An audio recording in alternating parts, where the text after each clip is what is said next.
The political systems in different nations are built on the ideologies which governments subscribe to in the process of nation building. The different ideologies define the values systems which are used as guidelines in the systems of governance across the political, legal, and technology spectrums. The environment in which MNCs operate are influenced by different ideologies and political systems evaluated along two dimensions. The first dimension focuses on the right of citizens under the government, ranging from fully democratic to totalitarian. It is the ideology of the systems.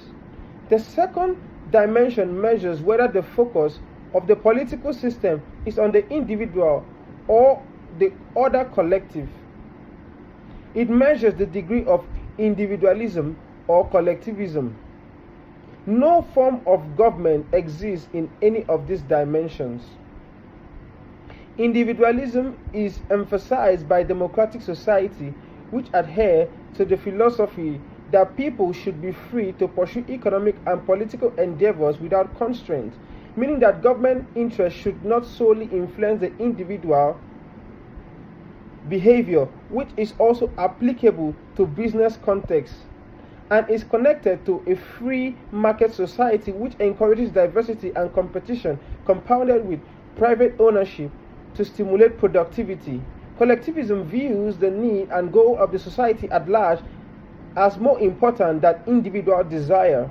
In what ways do different ideologies and political systems influence the environment in which MNS operates? Negative influence on the team performance by those who consider themselves individualistic. Competition. This stimulates motivation and encourages increased effort to achieve goals. Will this challenge be less for the operating in the EU than those operating in Russia or China? It would be the same for those operating in the EU instead, but those for operating in Russia and China, it would be otherwise. The EU has a role in managing affairs in member states and affairs to control the economic environment. The EU consists of countries that adhere to ideologies of individualism and collectivism.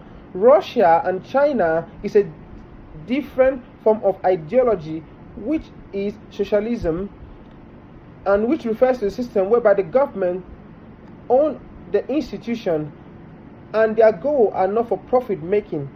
Russia is a post-communist but still retains aspects of authoritarian government. China is seen in the 6th paragraph, page 48, to still exhibit communism in the form of limiting individual political freedom, but has begun to move away from communism in the economic and business realm.